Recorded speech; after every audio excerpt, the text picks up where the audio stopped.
always love Mondays during football season, not because we've got Monday Night Football, not because we're coming off a whole weekend, but we get to be Monday morning quarterbacks, as they say. We get to rehash everything, talk about all the mistakes. Good morning, everybody. Welcome. It's the Manchild Show with Boy Green Digital, our live Monday show. Don't forget to like us, follow us. We're only 30 subscribers away from giving away the David Tyree autographed photo framed sitting on my wall, so it's going out the door. Hopefully sooner rather than later. Maybe we can get to that magic 300 by the end of this week. Tell your friends, tell your neighbors, tell everyone so that you can have a chance to win this. And we've got other great prizes once Tyree goes out the door. Now we're going to give out some other things as well. We got some cool Jim Boeheim posters. One of them is autographed. I got a lot of things, Boy Green. I don't know what I'm throwing out there yet, but like I said, the entire walls of our old radio studio essentially are being, given away to our many, many listeners and dedicated subscribers. So you have to subscribe to be in it. Once you subscribe, as long as you stay a subscriber, you will be in it for any of the prizes we give away, starting with the David Tyree autographed photo. All right, but look, we've got a lot to get to. I mean, my goodness. What a weekend of football. A lot of it ugly and sloppy. I mean, Boy Green, we'll get into it maybe in detail a little bit later. But when I see teams scoring a total of 8 points, 6 points, 12 points, 13 points, 13 points, 9 points. We had some winners that scored 14 points, 17 points, 17 points. Ugh, yuck is all I could say. It had a little taste of the preseason to it, that we've gone to this shorter preseason schedule, and I'm just not sure whether the teams are really ready to go in week one. So, but there were, of course, some gems, and two of them right on the New York scene. We're going to get to them first. The Jets and the Pittsburgh Steelers, 34-32 is the final, but it was a back and forth seesaw affair. Aaron Rodgers does get his revenge on the Jets, which has to hurt, Boy Green. It has to be painful. I was so rooting for your Jets. So upset that Rodgers, who ends up throwing 4 touchdowns, come on. I mean, they were racking that old man for a while. They were making him feel old, and they still let him get away with it in the end. I was so angry watching that game. And then, of course, it has to be an instant classic. This is going to be one of the best games of the year, if not end up being the best game of the year. We'll see. Hopefully there are more games like this to come. But the Buffalo Bills finding a way on Sunday Night Football with some of the Mafia leaving, heading to their cars. This thing's over. We're more than halfway through the fourth. Our team's down 3 scores. It's not happening tonight. And Josh Allen put on his cape and look out. Da-da-da-da! Superman. Holy crow. And the Bills pull it out 41-40. What a football game. Oh, if you went to bed. Oh, if you missed the end of it. You're just shooting yourself in the foot. An instant classic on Sunday Night Football. Boy Green, start with either appetizers. We got 2 wonderful things at the buffet table. Take it wherever you want, my friend.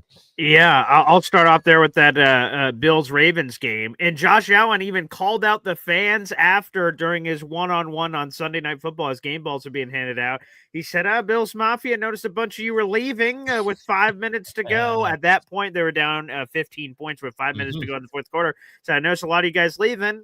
It's all right. Just clean it up for next time. Have a little more faith, he says, next time. So Josh Allen throwing a shot at Bills Mafia, who's supposed to be this passionate fan base that's all in on their team. That was a little questionable. But I'll tell you, I mean, just the Ravens just look like the better team from pillar to post, A to Z. Derrick Henry, Lamar Jackson. Their defense is supremely talented. They've just got a lot of really good players. And Anthony Prohaska said it last week that he believes the Ravens are the best team in football. When you just look at their roster, like, look at this thing. This thing is stacked all over the place. And it looked that way for much of the game. And Josh Allen doing Josh Allen things, to your point, putting on the cape and making some unbelievable plays. But come on, did the Bills win it or did the Ravens lose it? We always talk about that on Monday Morning Quarterback. And Derrick Henry gets the ball stripped. He's having an unbelievable game for the ages. 169 yards, running amok. That guy he's ageless. Just when is Derrick Henry going to slow down? I think never. Yeah, so hopefully you guys got him in fantasy if you had the opportunity to do so, because he was spectacular. And he fumbles the ball, the Bills jump right on it, and immediately get back into the game. And there's just this sense of disbelief, like, you've got to be kidding me. Are the Ravens ravening? We talk about that with the Chargers and certain other teams. The Ravens are another one of those teams that have found a lot of creative ways to lose. It's unbelievable that they lost that game. And for Matt Prater, a guy they signed on Thursday as the kicker, because Tyler Bass, their kicker, has to go on injured reserve and miss at least the first 4 weeks of the season. He jumps on a red eye from Arizona to be ready for this game.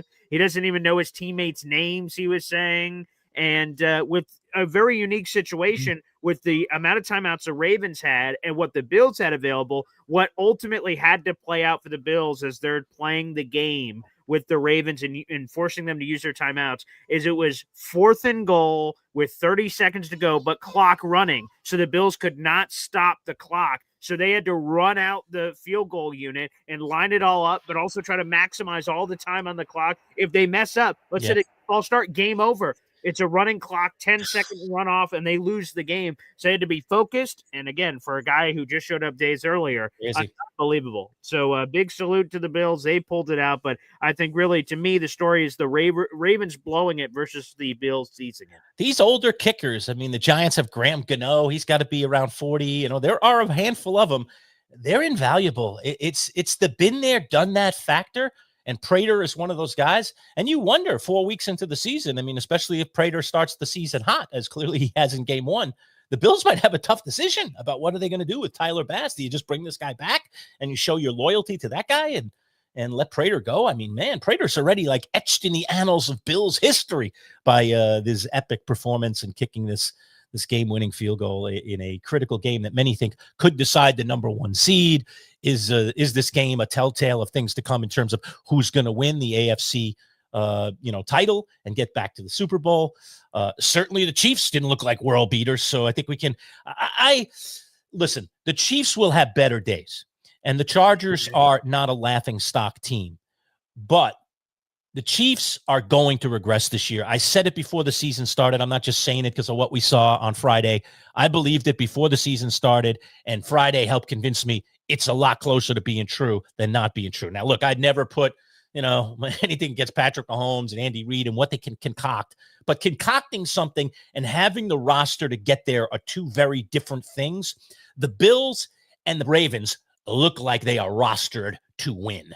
The Chiefs, it's like they're trying to survive. They're trying to keep the dynasty together. You've got an aging Travis Kelce. You've got a wide receiving core, especially now with Xavier Worthy likely to miss at least several weeks, if not more. We'll see. We still don't have an official on him, but it was a separated shoulder. I mean, even if they go non-surgery, that's going to be weeks. I mean, absolutely weeks. Is it 6? Is it 7? Is it 8? Is it half the season? It could be. If he gets surgery, it might be most of the season. And that's, to me, outside of Rashee Rice, who they're not getting back to week 7, their next best receiver. So he was going to be number 1 for a while. It's one of the reasons why I drafted him in a couple of fantasy leagues. And I am ouching my way right now through fantasy and searching a waiver wire for a plausible replacement at receiver because, yikes, I'm losing my top guy in a couple of leagues. So, interesting times for sure. But I'm just not a believer in Kansas City this year. They'll be credible. They have an easy schedule. They're still going to have a good record. But I think the real contenders to me in the AFC are those two teams that we saw last night. I mean, they just look the part. What a back and forth battle. It really looked like the Ravens had them. And the Bills just didn't give up. That was a really great performance by Josh Allen. Boy Green, he had 251 yards in the fourth quarter alone throwing the ball. That's in a singular quarter. Go look at all the quarterbacks over the weekend. I don't know how many, but I'm sure it's a lot. Had less than 251 yards in a game. This guy did it in a quarter. My goodness. I mean, come on now. You just have to applaud that, man. Like I said at the beginning of the show here, he put on his cape and it was like Superman. Ba, ba, ba, ba, ba, ba. I mean, my goodness. That was fantastic. Now, look, the Ravens, they had to turn it over. They had to make mistakes, and they made one big one. And Derrick Henry, of all people, who fumbled the ball a total of 3 times the entire season last year, is the guy that ends up making the critical mistake. But the Bills were ready. They capitalized. They just scratched and clawed. They never believed it was over. until that whistle blew, and they got it right to the end and got Matt Prater out there for that kick. It's remarkable. What a great win for Buffalo Bills fans. Very much so. So you said how many passing yards did Josh Allen have in the fourth quarter? 251 in the fourth quarter. Okay. How many quarterbacks do you think had more than 251 passing yards in week one? So Again, we still have a game tonight. Not below the number. We're going to go above the number. Above number, yeah. Right, well, we're not counting tonight's game. Right. So who knows if either one of those two are going to go over. Right, who knows? Yeah.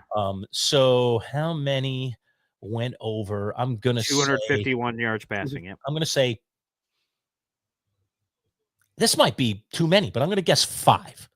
It is 9, actually. So 9? Wow. 9 were able to do it. Here are the quarterbacks in order.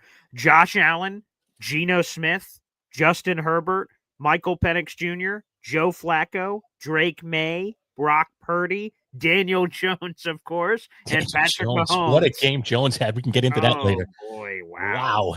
Daniel Jones, QB1. So there you go. There are the 9 in order. Patrick Mahomes just barely went above that line on the Friday Night Football game. So there you have it. But no, just to your point, though, like Josh Allen, they were up against it, and that's the worst place to be. So in some sense, some people may try to denigrate Josh Allen's passing numbers because he's like, okay, they were down 1 million points. Of course they had to throw. But still, when you're a one-dimensional offense and you can only throw, that means the Ravens pass rushers can pin their ears back and go to town. And the Ravens have one of the best secondaries in all of football. You could argue they have the best secondary in all of football, and they threw against that, knowing that they were passing every single down. That was, that's doing it the right way. Look, we're going to talk about Jets, Giants, and Bills extensively. We might get into some of the other peripheral games here in our live show today. So if you want to get into the comments and throw anything out about any of those, we can kind of bounce around. I see my Giant faithful Phil has already popped in there, so I'll pop him up on the screen. He says, Manchild, Giants looked awful. Hope they don't play dart. They have no line. Boy Green, what did I say to you before we came on the air? Yeah. Please don't do it. They're going to be tempted. You can see it in Dable's face already. He's like, what am I going to do? Who's going to save me? He needs the savior, and he's going to go to Jaxson Dart. And look, I think that Dart could have avoided some of the sacks and the pressures that Wilson ended up taking. I just think Wilson, it was collapsing early on him, and then I just think he got happy feet, and he just started panicking, and he just wasn't looking down the field. And I know he didn't have much time, but he just wasn't executing the way that he needed to execute. I think Dart could have been a little more elusive, would have been a little more elusive, but it would not have been the difference. And I agree with you, Phil. I do not want Jaxson Dart going out there and being lunch meat for some team, okay, while he tries to learn on the fly. This is not ideal. To me, you can't even think about putting him in there until Andrew Thomas is back. You can't even think about it. Now, Thomas, Ed Valentine said it. I saw we were getting some comments on that video. What do you mean he's playing? He didn't play. Ed Valentine was right. And Valentine said he wouldn't be surprised if he didn't play for the first 2 or 3 weeks, okay? So Giant fans, don't get all uppity, okay, about Andrew Thomas will be back next week because they might wait the 2 or 3 weeks to get him 100% so that he can play out the rest of the season injury-free with that foot at least. And I think it's worth it, in all honesty, if you're a Giants fan. I know you want to win games and you want to be competitive, but you got to get that guy's just so important to the line. But I'm not even sure the return of Andrew Thomas flips everything. I know the other guys are playing different positions, so it brings guys back to their natural position. That should help. But that line was a sieve yesterday. That was an embarrassment. We scored 6 points in a game. I mean, come on. I don't care who you are. 6 points. I think that was. Yeah, it was. I'm looking at all the scores. I wrote them down. That's the lowest amount of points in a game. Miami, who got murdered by Indianapolis, still managed 8 points. The Giants managed 2 stinking field goals in a football game.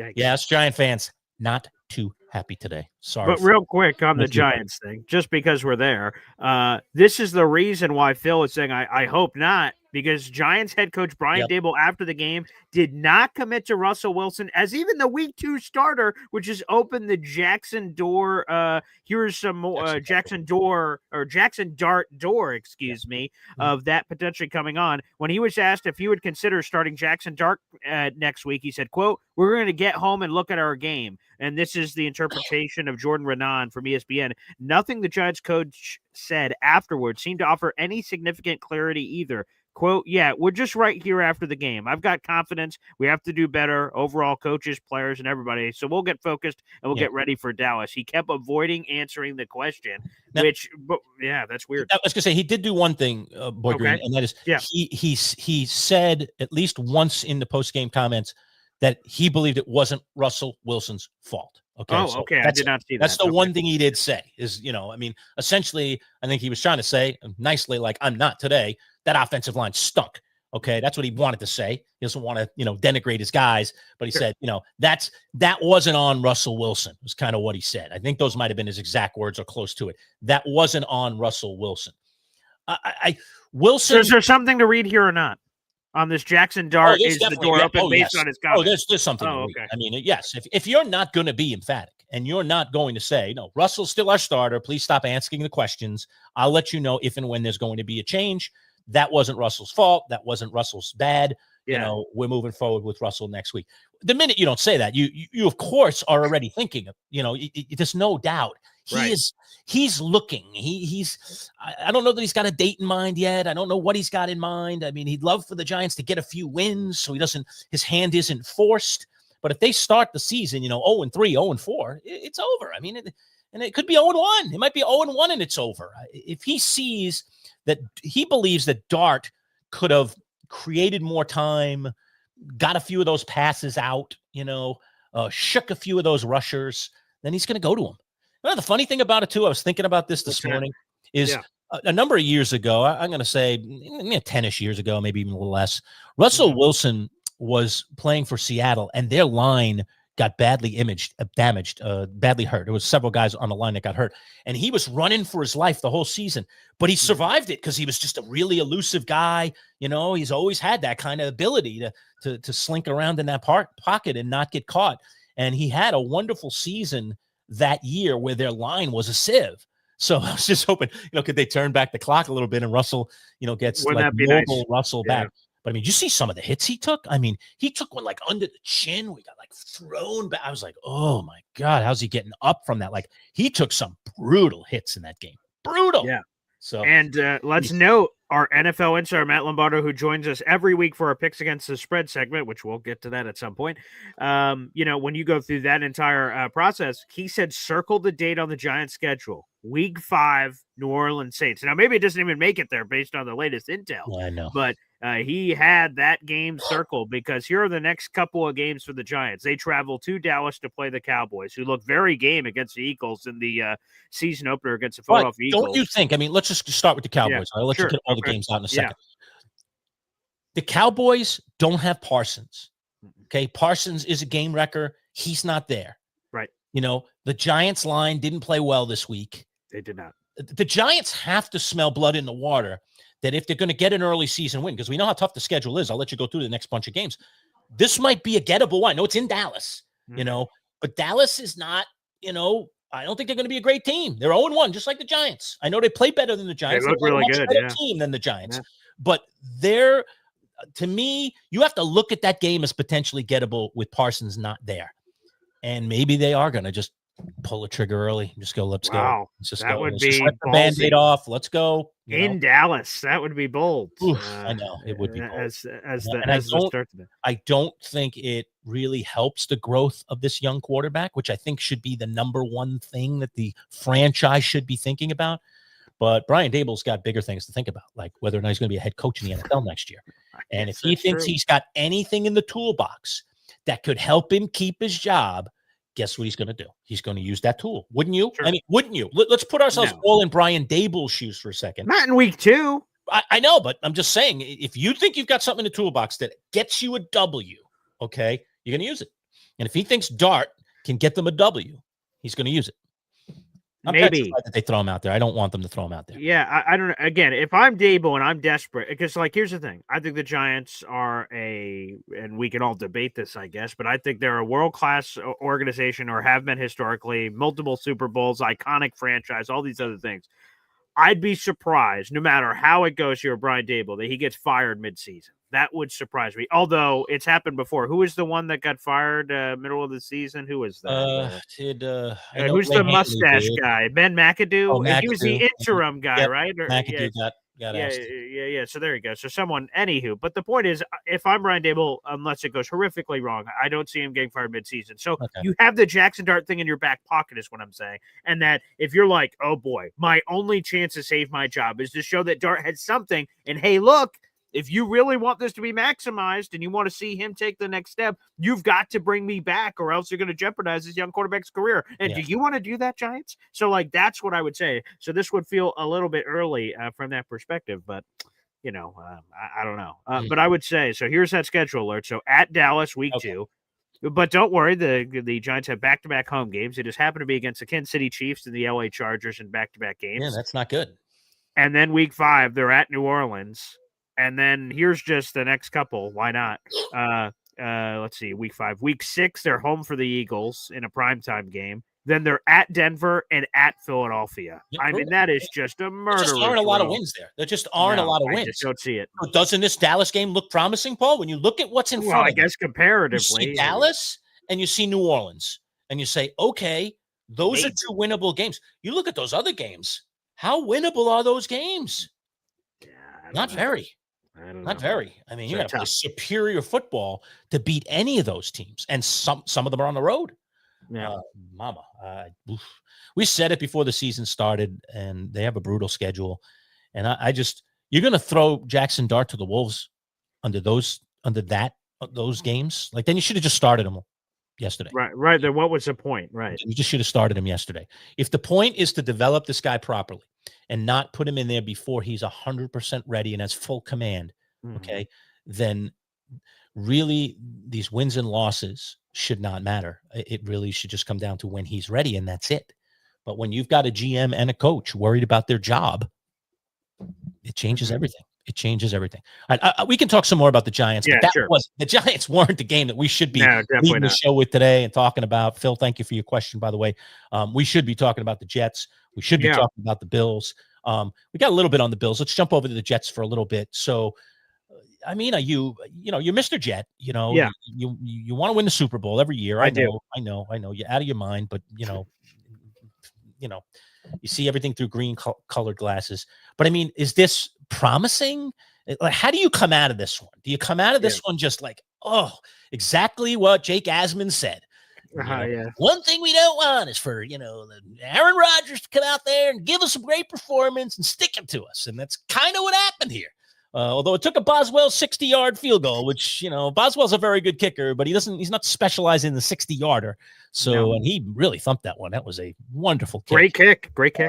Gotta give credit where credit is due. But so how are you feeling coming out of this one? I mean, is there promise? I mean, there's no question that Fields played well. That has to, sit in the minds of Jets fans. He played well. His scrambling was a big factor. And sometimes he just scrambled to throw the ball. He wasn't just scrambling to scramble, which was good. Seemed like he was keeping his eyes up, looking down the field. So there's a lot of positives with Fields, but in the end, Boy Green, this is about wins. It's about wins and losses, and they lost.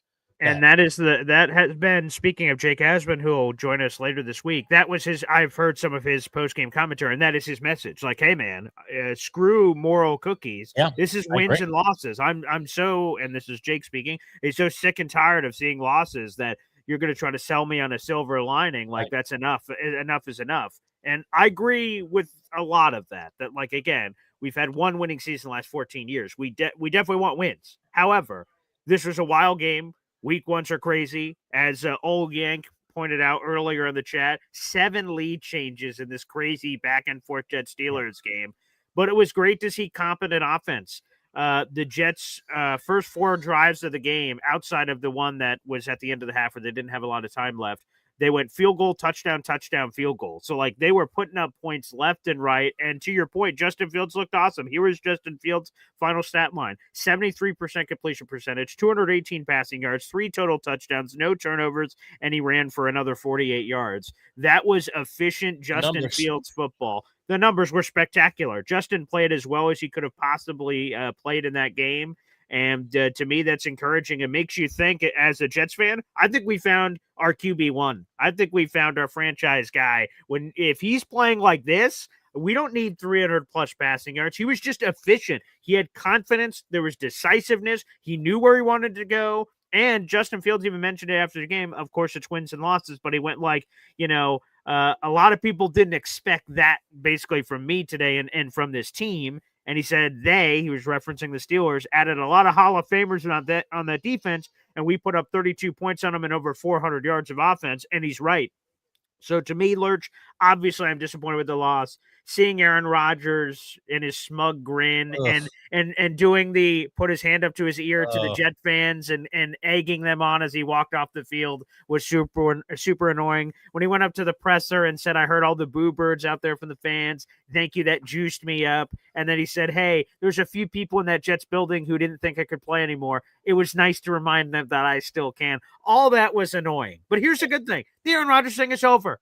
We talked about that game for months. It's over. The Jets are moving on to week 2. He got his laugh. We got the loss. But the last time I checked, Lerch, teams aren't eliminated from the playoffs after a week 1 loss. And the Jets look awesome. They put up 32 points. You just mentioned the thing I wanted to say at the beginning of the show when you went like, oh, my God, look at all these teams that, scored this many points, this many points, this many points. Some teams won with this point total, this point total, this point total. Shoot, I wish the Jets would have played one of those teams. They scored 32 points. They would have beaten all those teams. But Green, the Jets would have beaten if you just go by score, I know. Of course. Tricky, but if you just go by score, the Jets would have beaten all but 3 teams in the NFL yesterday. Those 3 teams are the Indianapolis Colts and the 2 teams that played on Sunday night. That's it. The Jets had the 4th most points, and I guess you got to include the Steelers. So, all right, so 4, including Steelers. All right. So the 5th most points in the NFL yesterday with 32. That's a pretty good showing. My team had 6 points. Okay. Please. I would take 32 in a heartbeat. I would take 22. And that's what I'm saying. We always do that in fantasy, right? So, like, you score 130 or 120, you're like, yeah, did a pretty good job. Then you play the one team in the league that scores 104. You look around the league, you would have beaten everybody else. Sometimes that's just the nature of the draw, what's going to happen. Yeah. The game was wild, 60-yard field goals, balls deflecting off people and landing magically in DK Metcalf's arms when he's laying on the ground. You're like, oh, come on. How does this happen? I am incredibly encouraged by what I saw from the Jets. And they ran the freaking football down the Steelers' throat. Here are these numbers that are just absolutely stunning. Breece Hall looked great. He had 107 yards rushing. Here's the Jets overall as a rushing offense. They ran the ball 39 times for 182 rushing yards, scored 3 touchdowns, and averaged 4.7 per clip. And not only did they run the football down the throat of the Steelers, Lerch, they stuffed the run, which was the biggest leaky concern from the Jets last year. They held the Steelers to 20 carries for 53 rushing yards and a 2.7 per clip average. So they stopped the run, they ran the football, they lost, and we have to eat this L that's on our head for this week. But I am highly encouraged that the Jets' identity is clear, and that's what AG talked about this morning. Yeah, that makes a lot of sense, and I agree. I think that they established a bit of an identity. Hall played very well. That was one of my big concerns as a non-Jet fan looking at the Jets from afar. Is what's that running back room going to be like, and is Breece Hall going to have that burst? He looked like he had it. There's hardly any murmurs as of today about Braylon Allen taking over because Breece Hall looked terrific. He looked the part. You got to love it. Look at this guy. He just tried to call me too. What? He's going from you. What a show for Pete's sake. Yeah, he doesn't know. That's why he's retired now. That's why he's Brunch with Bud coming up later this week. Make sure you guys tune in. Jeez, Lou, Bud. Come on, man. Probably wants to change his time. He's got a record time with us later today, so probably wants to change his record. So that was your ring you said first? Yeah, that was. Yeah, he called me first. He just called me. And then he's like, this guy's not answering. Let me go to that Boy Green fella. I'll call. He's probably going to call us both back 4 times during the show. So just ignore him. Anyway, so I think there are a lot of positive. The Garrett Wilson and his connection to Justin Fields looked good. That looked secure. Oh, yeah. He was clearly looking for him. So it was a very good start for Garrett Wilson. There was a Mason Taylor sighting, but I would have liked to see more, Boy Green, of Mason Taylor. I know they've got other tight ends. They got that Ruckert guy on Jeremy Ruckert. Let's get into that. Let's get Taylor early here. Let's get him to be a piece. So there were a lot of positives. And on the other side, not to jump from game to game, but since we're talking about all the New York teams, the exact opposite going on with the Giants, where Malik Neighbors is getting PO'd at the coach on the sideline because they're not throwing a ball to him. And they're literally having, spats in between plays, and he's sulking because he's not getting the ball, which, listen, I respect Neighbors, and I respect the fact that he wants the ball. And Dable does need to make sure, despite the fact he's being double-teamed the entire game, all right, and they were trying to get it to other guys who were, in one-on-one coverage and maybe with lesser defenders. You still got to find a way to get that guy the ball. What I don't like is Neighbors is such an emotional player. Like, dude, get in the game. Forget about just keep doing your job. The ball's going to come to you. But he's very public. He's very outwardly emotional. I mean, I worry if the Giants have another bad season, which is a distinct possibility with the schedule and the fact that they're in transition at quarterback and offensive line, clearly still, that his neighbor's going to want to hang around beyond his rookie deal. He's just going to, I'm getting out of here. This place is the drag. So I don't like this unhappiness. We're in the first game of the season. His quarterback's like under siege every play, and he's like, "Throw to me." Did you see him? He had about a half a second to throw. How's he getting it to you? I mean, it was one where Wilson did just chuck it out to him. It was a very dangerous play, and neighbors ended up catching it. But is that what you're going to do all day? You're going to throw 4 picks? I mean, well, I would say 2 things here. So just on your Mason Taylor point real quick, here's the encouraging thing. While he only had 1 catch for 20 yards, he played in 54 of the 62 snaps and ran 19 pass routes. That was the 3rd highest on the team. So he was there. He just didn't get the ball. So hopefully that's an encouraging sign that, you do the right thing. So Old Yank says here, I'll throw his comment up real quick. 32 points against one of the best defenses. I'll take that all day. If the Jets score 32 points a game, I imagine you're going to win a lot of games this year. So same thing on Mason Taylor. If he's running a lot of routes, I imagine eventually he's going to get the ball quite often. To go to your Malik Neighbors thing, now the Giants knew what they were getting. That was the Hard Knocks year, so we got to see Brian Dable and the Giants talk to Malik Neighbors at the Combine. They knew the type of player they're getting, that he's incredibly passionate, fiery, and borderline crazy psycho that hey, man, he's an alpha. And he's going to demand the ball because he thinks he's going to help the team win. And they wanted that dog, as the Giants said, and they got him. Yeah. But that dog can get off the leash, so to speak. That's correct. And who let the dogs out? And I don't know if it's the Baja men here or G-men, but because the thing here for me is that he's ultra talented, and he was ranked as the 7th best wide receiver in football right now after his rookie season. But when you have uncertain quarterback play, that can create that diva O-line play, that can create that diva energy that can sometimes be toxic to a team like this. You got to be a have some of those stable things. You're part of the team. There was a point in the game, and it was caught on camera, where Dable was listening to him. Dable, was trying to calm him down. You could tell.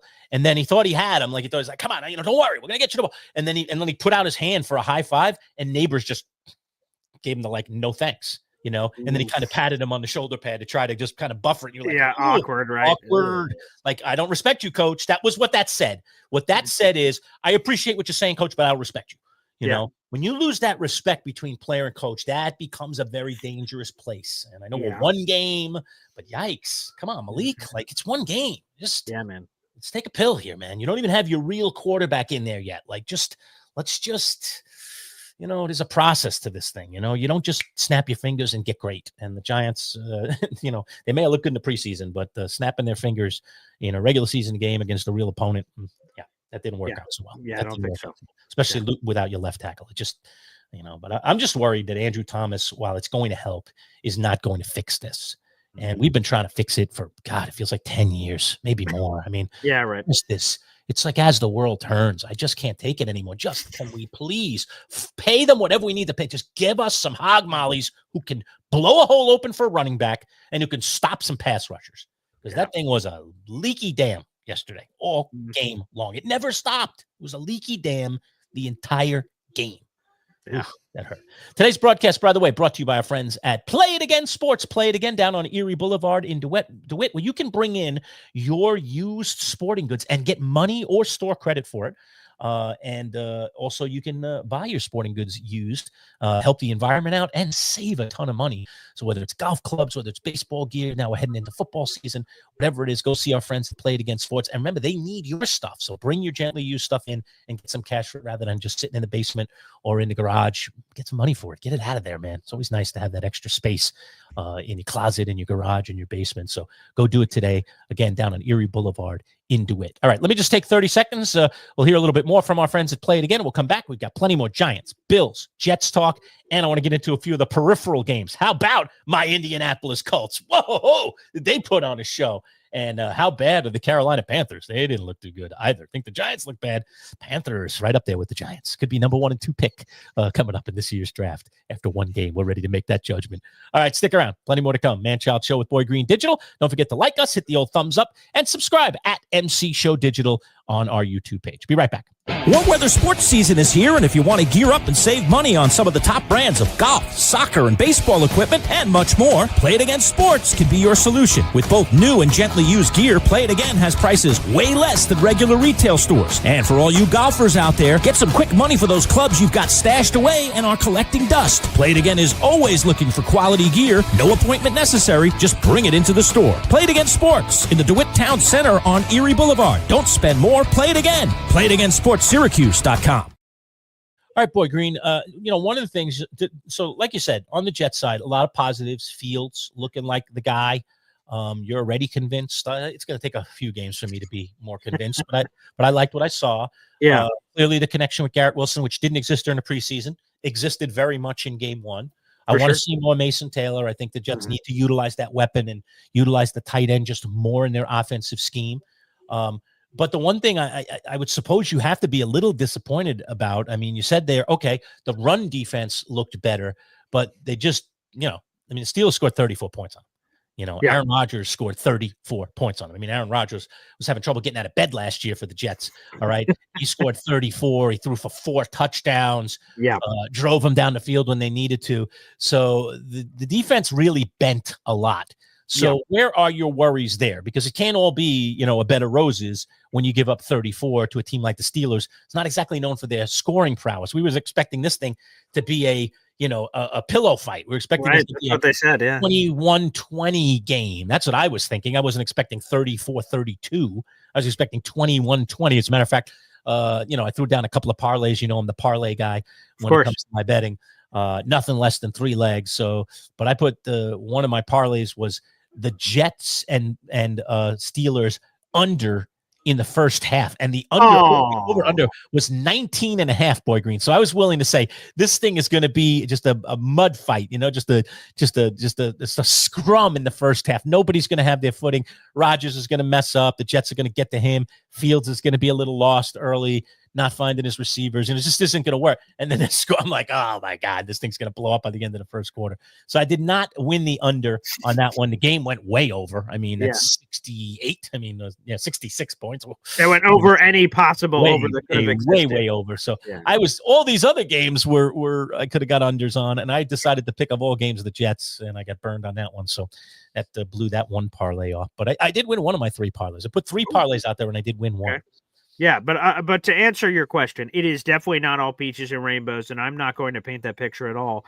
The reason why Aaron Rodgers scored 34 points is because the Jets secondary was a pair of saloon doors.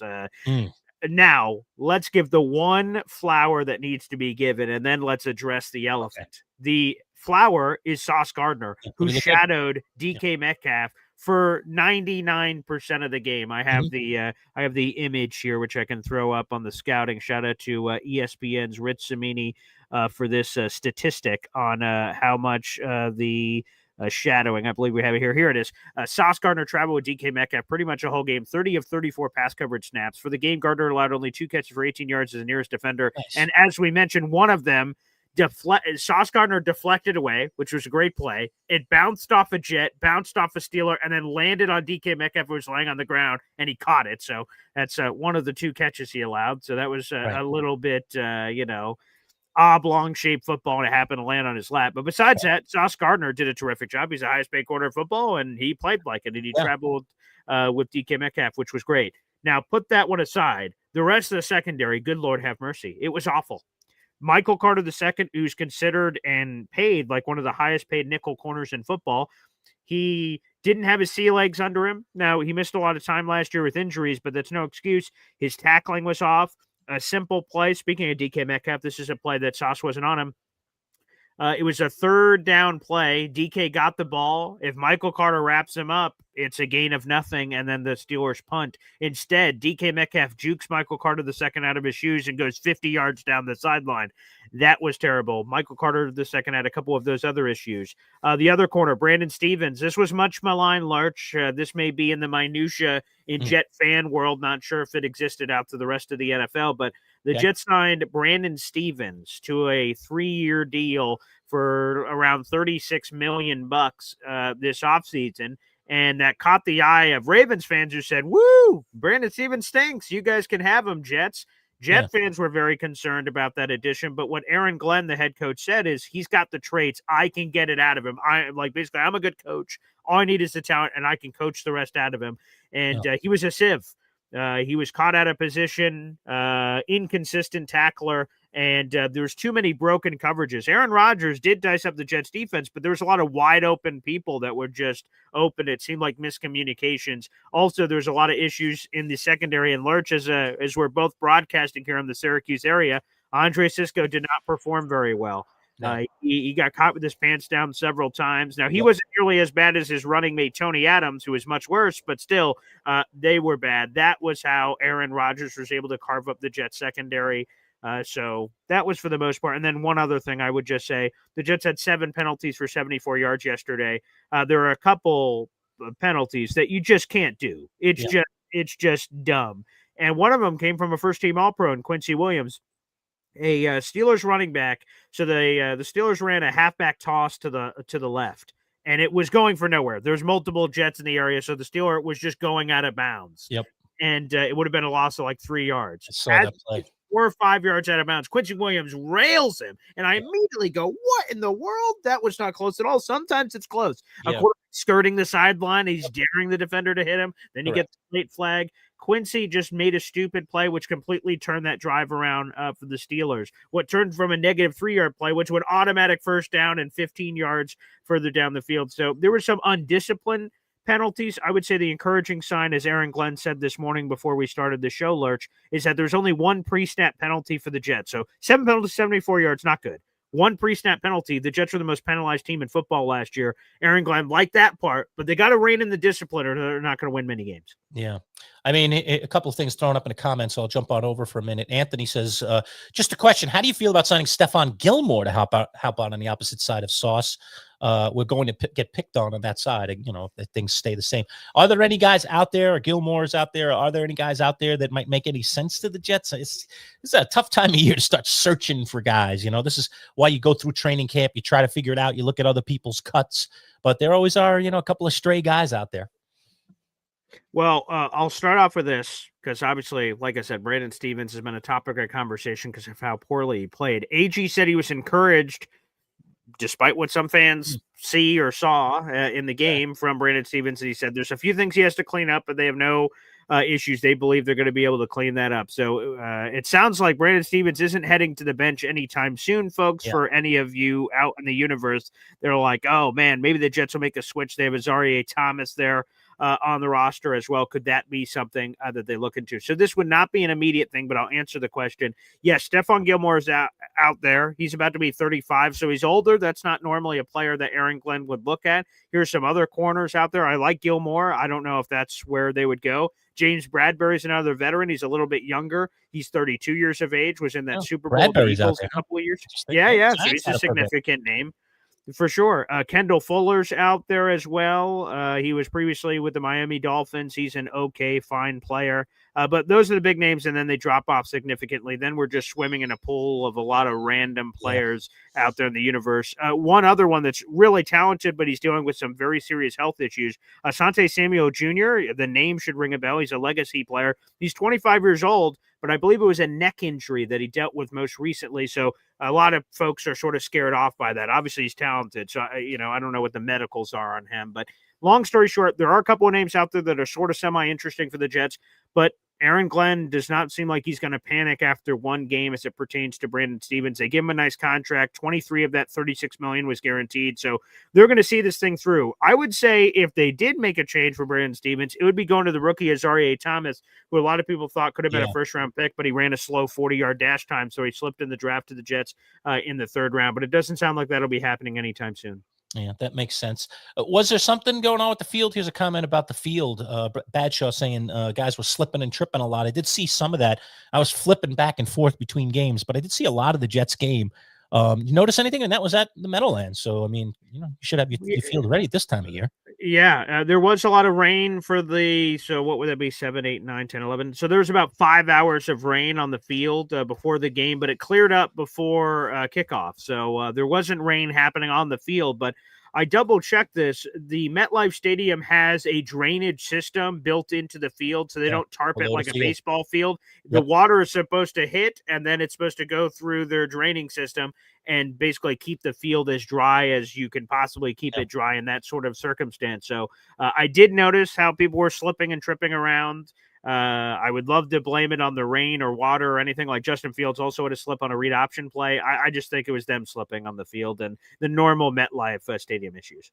Yeah. Okay. How do you evaluate Glenn's performance here in game one? I liked his fieriness. I mean, especially early in the game, man, he was really, really getting his team fired up. I think we're going to see a lot of that from him throughout the season. Yeah, timeout management was a big one that came back to bite the Jets in the tuchus. He's second half, 100%. He used 2 timeouts a lot earlier than he would have wanted to, and Aaron Glenn admitted that in his presser earlier today in the 10 o'clock hour. First one, he called a timeout on a 2-point conversion. The Jets need to practice 2-point conversions for the rest of their life now. Yes. Now, let's walk through it. So the Jets attempted an extra point. It misses, but there was a penalty on the Pittsburgh. So the Jets had a choice. Kick an extra point again, just re-kick, or you can attempt a 2-point conversion from the 1-yard line. And AG's like, half the distance. 1-yard line, I'm taking it. And by the way, I was live streaming during the entire game, and I said before they made a decision, let's go. It's a 1-yard line. You never know when those 2 points can come back and help you. So you're 2 yards. Okay, I understand. That's a far distance. 1 yard, and you got a tush-push kind of quarterback. All right, let's figure it out. The play was not great, and then Braylon Allen got stuffed like a Thanksgiving turkey, so that didn't work out very well at all.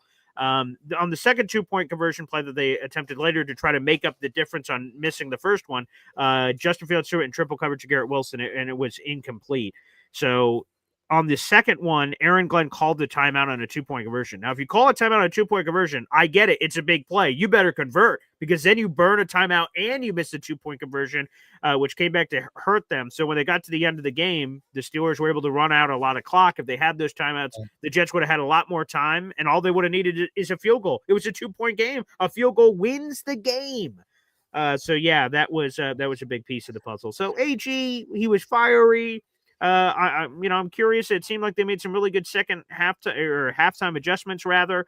But yeah, I would say clock management is a massive one that AG certainly has to fix going into next week. But in terms of a head coach debut, as we saw a lot of other teams get blown out in week 1 and look awful, there was a lot to take away there from AG. Very encouraging. Yeah, it's funny because watching across the league, watching all the games yesterday, just a lot of decision making with the 2-point conversion. We saw it in the Bills game on Sunday night as well. Course, both teams attempting 2-point conversions at critical moments, and a lot of them failing. And you just start second guessing. Gosh, because it looks good at the moment. Oh, we can go up 3 now, and instead of only being up 2.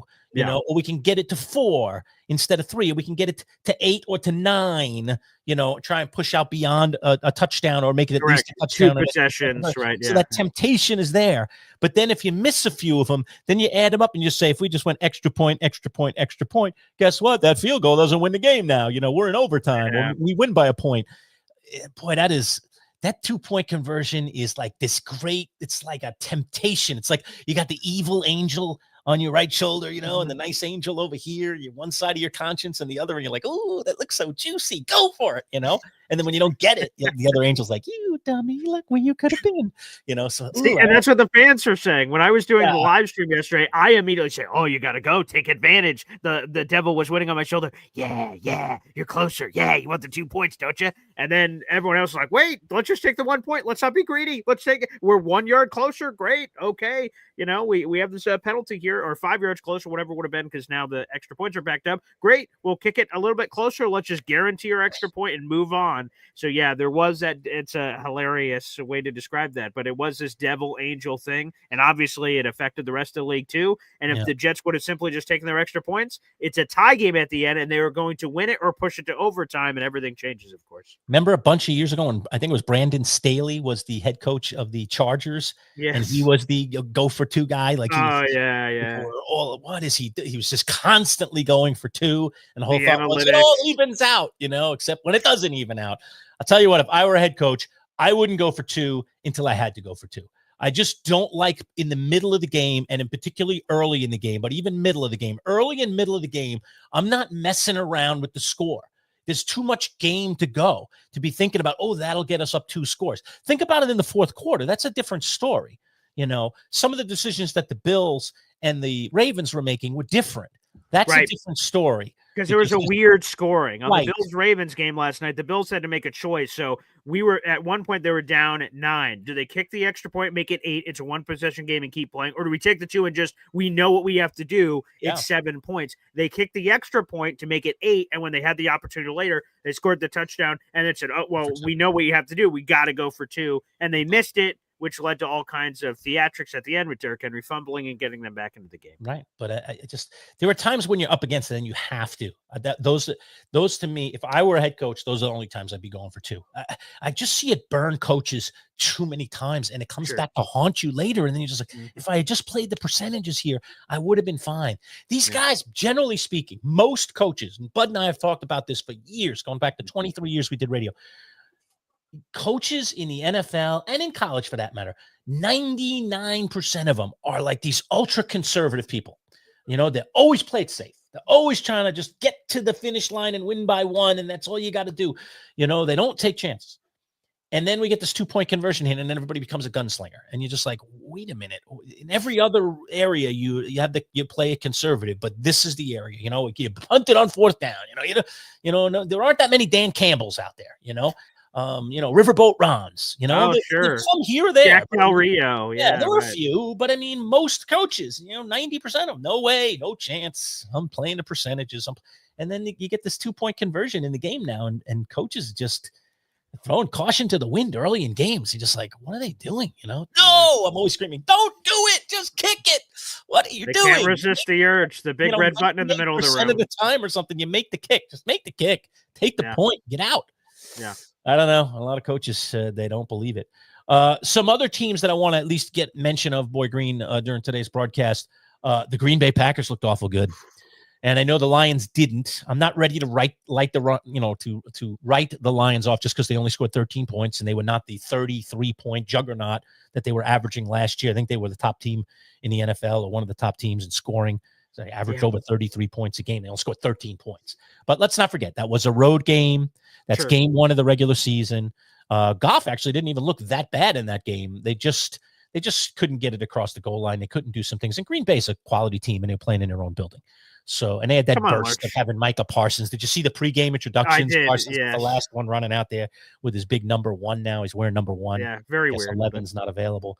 Yeah, and there was a lot of hype for Green Bay in that game. So I'm not surprised. Green Bay really got the,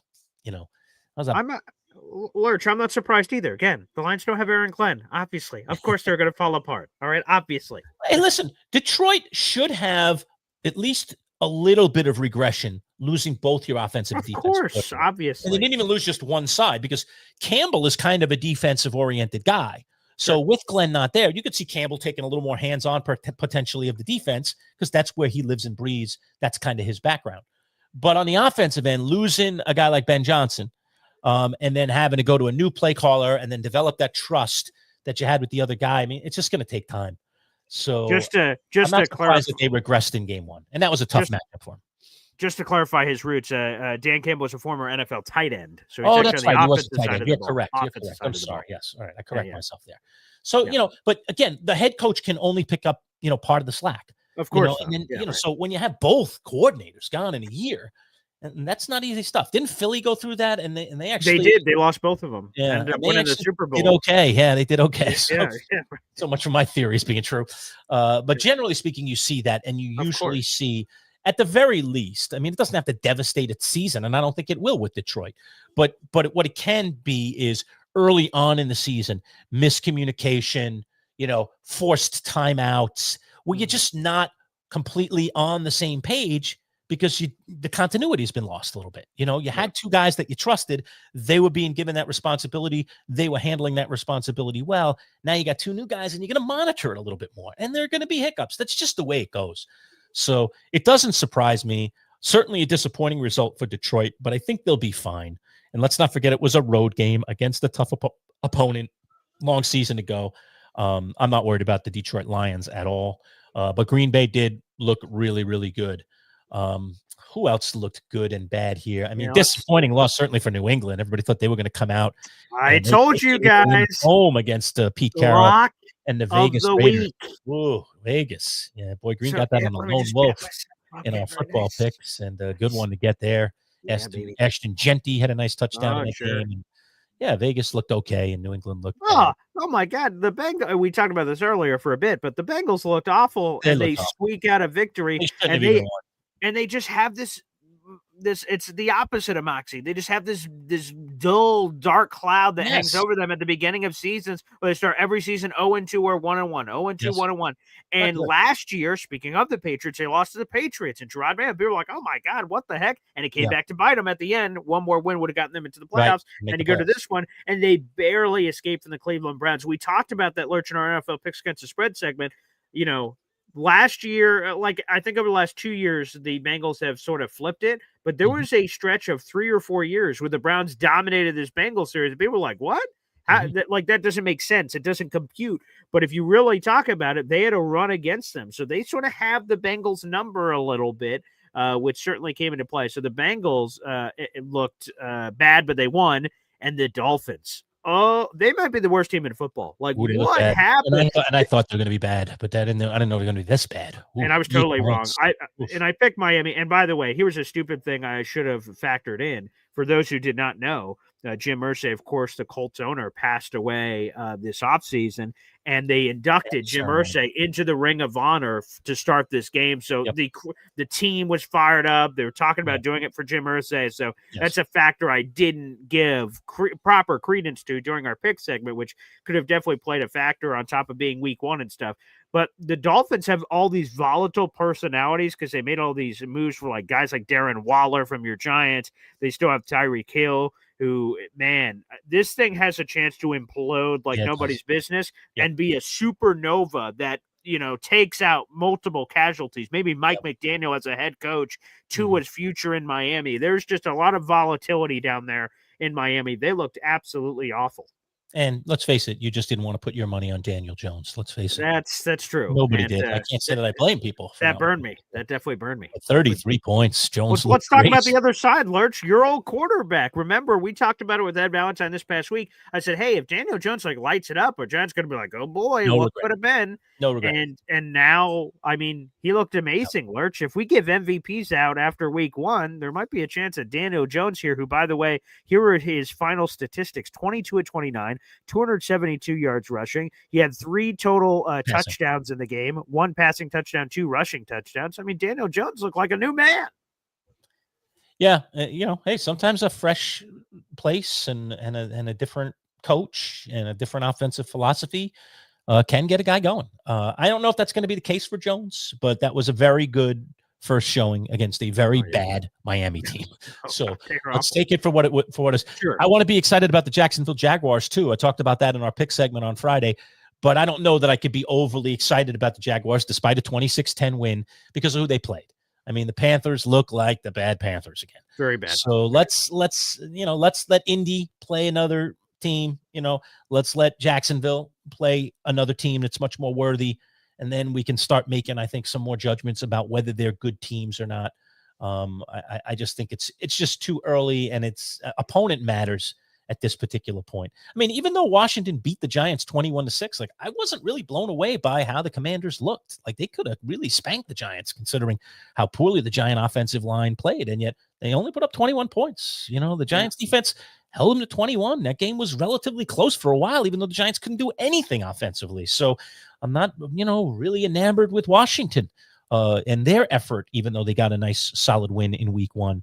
Shout out to Travis Hunter, by the way. Yeah, real quick on the Jaguars. Just shout out to Travis Hunter, who did play on both sides of the ball. I don't have the official snap counts in front of me, but he did play on both sides of the ball, both as a wide receiver and there in the secondary. So that was again a cool phenomenon. We'll see how it happens. And Jay Glazer, he did this on the NFL on Fox pregame show, my pregame show of choice. I love that, with Michael Strahan, Terry Bradshaw, Kurt Menefee, and the whole gang. Jimmy Johnson, Rob Gronkowski. I could do without Gronk, but he's now on. he's now on the group too. And Jay Glazer in his Scoop segment said that the Jaguars' plan is for Travis Hunter to be a full-time corner and a full-time receiver. However, they said they have to be realistic with expectations coming from a collegiate player. He said, we probably won't see that this year, but that's their plan here in the near future if they can get him up to speed and get him up to snuff, being a full-time starter on both sides of the ball. But yeah, shout out to your Jaguars. I totally messed that up.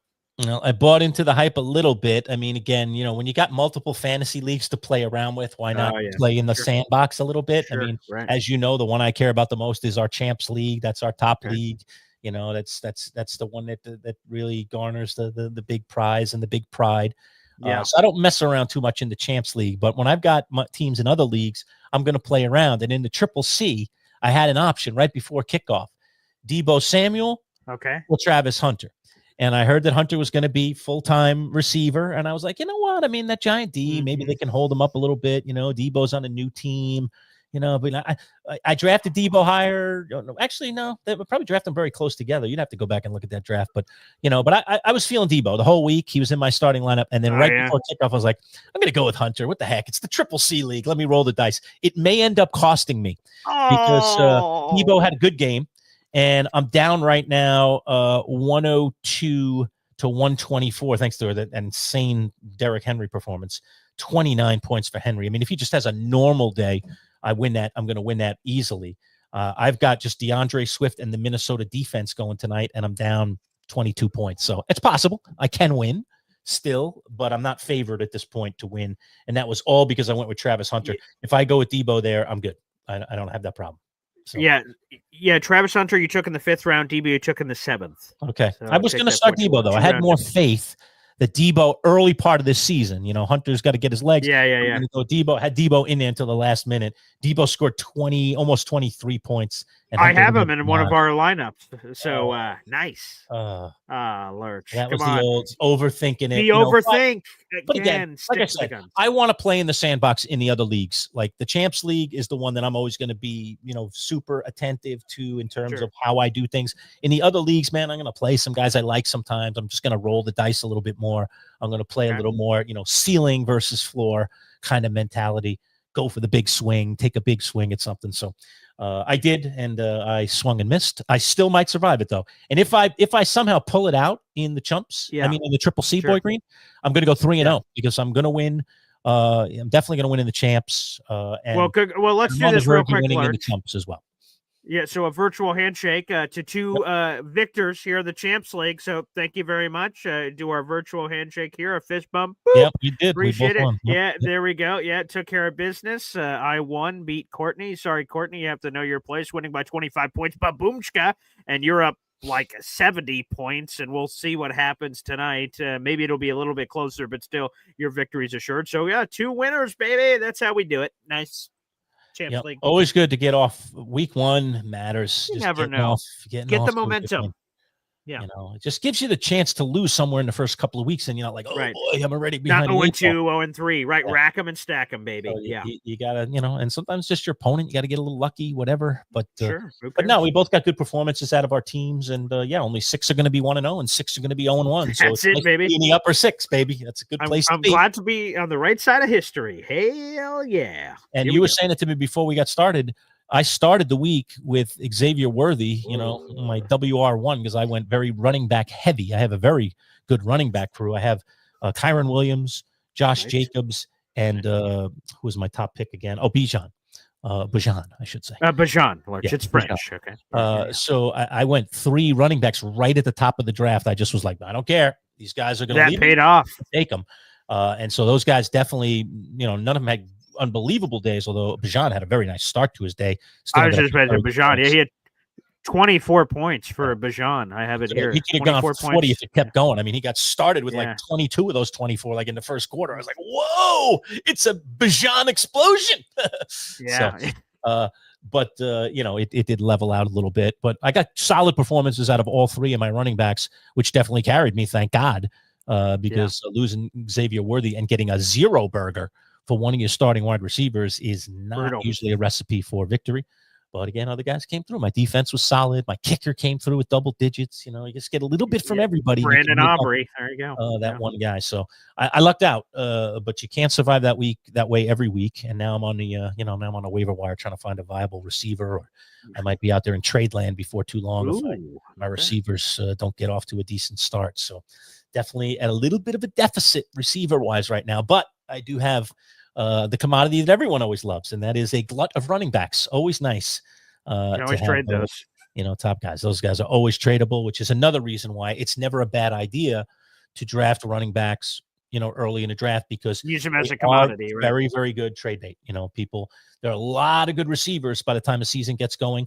There's usually just a handful of really good running backs, and people covet those backs, and you can usually, make some good solid trades if you have some good solid running backs. So hopefully that'll work out for me. I'm not ready to trade yet, Boy Green, so stop salivating.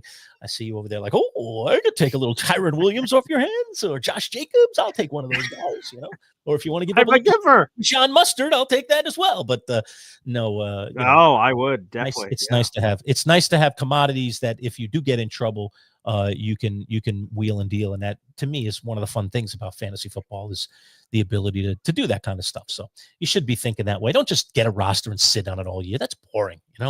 Get active. Be active in your leagues. Be looking to trade. Always be looking to improve your team. You don't improve your team by just simply drafting it and hoping, and then I'll go to the waiver wire every week and get a guy or two. Like, you got to do more than that. Wait, do you hear something, Lerch? Do you hear that? What am I hearing? Oh, that sounds like from way down low.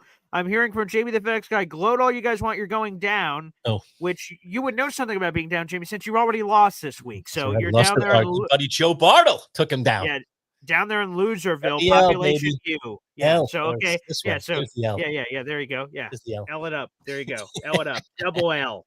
So don't be talking to. Oh, you guys are going down. Yeah. Okay, pal. 0-1. Okay. Over. Okay. I want to know. He just sent me an offer. All right.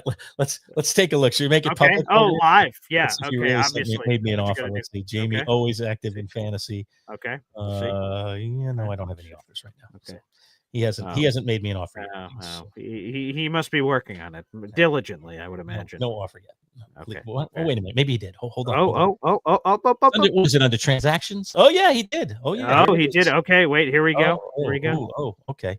He's already got a pending trade. Who did he make a trade with? Oh yeah, someone late last night. I think it was Big Al. Yeah, I didn't even see this. Yeah. He's acquiring Devontae Smith and Travis Etienne. What a very nice. Travis Etienne had a great first week. And he's dealing away Pacheco. Okay, I like Pacheco. Hollywood Brown, who had a very nice start. And he's rising up the depth chart now. Yeah, so he is. And then is that it's Javonte Williams of Dallas, who had a nice week. Who was awesome. Maybe getting rid of some hot hands right out of the start. That's a strategy. A couple other guys. Well, all right, so Lerch, real quick, greatest trade. Was it a thumbs up or thumbs down? Who I want in this deal? Let me think here. I mean, roster does matter, but just putting rosters aside, just trade. Just a trade. Thumbs up or thumbs down for Jamie? Not the one he offered you, just this trade that you just read. I think it's a very fair deal, but I think I like Jamie's part of the deal here a little bit better. Here we go. I'm not a big Javonte fan, even though he got off to a nice start and what that Dallas running game is going to be. So sell him high. Very nice. The fact that Jaden Blue was inactive, not a great time. And then Dopey Sanders put it on the ground. I mean, Javonte's position just got stronger after week one. I would say performance, but other guys around him faltering. Right. So but I still don't like it, even though I loved him when he came into the league, and I can't get on his bandwagon yet. So let's get to this. So Jamie gave you an offer. What is it? Hollywood Shaky and Pacheco. I don't know. Pacheco looked bad. That's okay. Man. They were running Kareem Hunt. Look bad, but it's 1 week though. All right, so let's see what he offered me. Okay, he offered you. Let's get it live on air. Oh, it's just a straight upper. Okay. Oh, okay. That's they're always. Yeah, this is a trade I would never make. So I can. So reject. I just reject it right now. I want nothing to do with Tyreek Hill, and so he's offering me Tyreek Hill. Okay. Yeah, he said straight up for Tyron Williams. So straight upper. Oh no. Yeah. So, I mean, again, That's around right value because of the value, right? Because draft wise, they were both worst offer I've drafted ever gotten, right? I similarly. mean, but no. I mean, I So- like this 3 running back thing I have, and I'm only going to trade it if I have to. So firm and rejection? I don't like Tyreek Hill at all this year. I just don't like him. So a firm rejection? Yeah, that's a firm rejection. I just Sorry, reject. Jamie. Okay? Nice try. Off the board. Try again. Sorry, pal. Try again. Yep. Try again. But I'm always open. Okay, But like I said, I mean, I'm not ready to go yet. Although, hey, the right offer could always get me to go. But now I just. Okay. Yeah. But there's certain people that I absolutely just don't want to touch this year, and Tyreek Hill is one of a few. He's one of a few. I just want nothing to do with him this year. I don't trust that Miami thing. I don't trust him as a human being. That thing could go wrong quickly. I'll tell you what. I mean, coming off of that first game, look out for Malik Neighbors. He could be a cautionary tale before too long. I mean, if he continues to get angry because the Giants can't block, that's not a good situation for Malik Neighbors holders. I would imagine not. Owners, I don't like that at all. So. The world of fantasy. It's fabulous. It's fabulous. If you're not in a fantasy league, folks, you should get in one. So exciting. Fantasy is just so much fun. And if you didn't manage to get in one of our 4 leagues this year, send Paul a text, an email, and get on the waiting list for next year, because there's always spots. Sometimes the spots you could even end up in the 2nd or 3rd highest league. Who knows? With a spot opening. I mean, we had a couple of last minute crazy things happen. Oh my goodness, we did. We almost had someone drop out of our top league. Literally on draft night. And luckily that person was able to get somebody else to show up to the draft and draft for him, or we would have replaced that person and we would have had a brand new participant in our top league. Someone would have got a second chance or first chance back in the league. So that's why I get in, because you can get all the way to the top before you know it. You could be drafting live with us, which was just an absolute blast. Yeah, here's a quick fantasy story. Unbelievable. Okay. So we have infected. I said it like when Joe Bartle joined us a couple weeks ago, that the best thing, if you guys are fantasy football enthusiasts out there in the universe, the best thing you can do is get someone who did not play fantasy football, that's ever played it, to play it and grow the community. That would be a wonderful thing. And my fiance is someone that has never played fantasy football before knowing me. And she was so inspired this year. For the first time, she created a brand new fantasy football league and got all the ladies in her life of moms and friends and everything. And now they have their own all ladies league for the first time ever. And she's the commish. Yeah. So she threw it all together. And I was like, hey, way to go. I was like, all right, that's great expanding. That is impressive. So she was so fired up about it. She was asking me questions about being a commissioner and all the rules and everything like that. So yeah, big shout out to my fiance, Tatiana. She threw a whole league together. So highly encourage everybody out there to dip your toes in the fantasy waters. It's a pretty cool place. Yeah, already names appearing on the waiver wire and things getting out there. Here's a name that's been thrown around. How about Batcho says? How about Isaac Tesla? Yeah, not the car, but here's a guy that's getting some early season run here. That could he be a factor for his team? So we get these early pops here. Some guys showing up. Here, I can lay the cards on the table. Lerch said we could do that now that our drafts are over. Tesla was on my draft board, believe it or not, with my final pick or picks. I don't know if he was selected in our draft. I'll have to double check. Not sure if he was. But he was on my board because I heard a lot of whispers from Lions people that he was like this guy that was rising through the wide receiver ranks. And he had what Badshaw's referencing. If you guys didn't see it, it's a ridiculous touchdown where he one-handed it in the corner of the end zone and got both of his feet in bounds. Now, the Lions have a lot of mouths to feed. Jamison Williams, Amon-Ra St. Brown, Sam Laporta.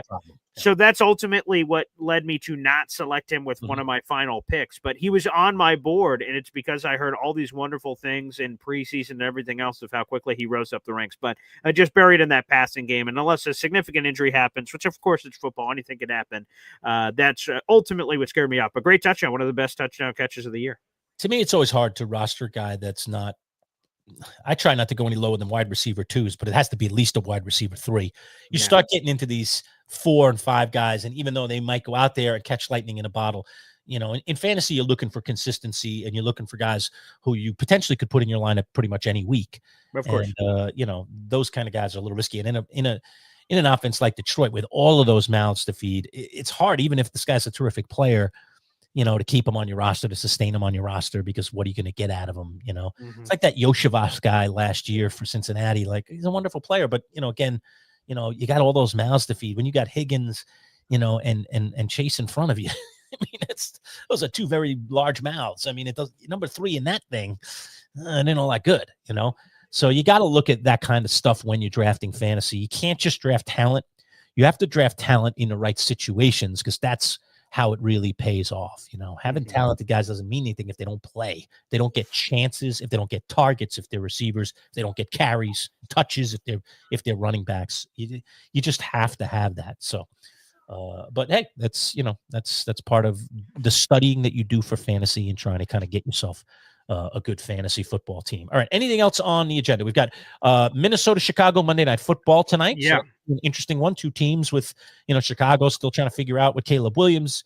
Ben Johnson debut, of course. Right? Johnson's debut there. And then Minnesota, of course, J.J. McCarthy taking over. I'm so intrigued. And will it be, again, Will O'Donnell, right? O'Donnell, right? Is the head coach. Kevin O'Connell. Thank you. O'Connell. Will O'Connell be the quarterback whisperer here again for the second straight year? He did it with Sam Darnold last year. McCarthy obviously got hurt, never played. Now he gets the reins. They think obviously very highly of him. They let Darnold walk. So that's going to be fascinating. Can the quarterback whisperer keep doing what he's been doing?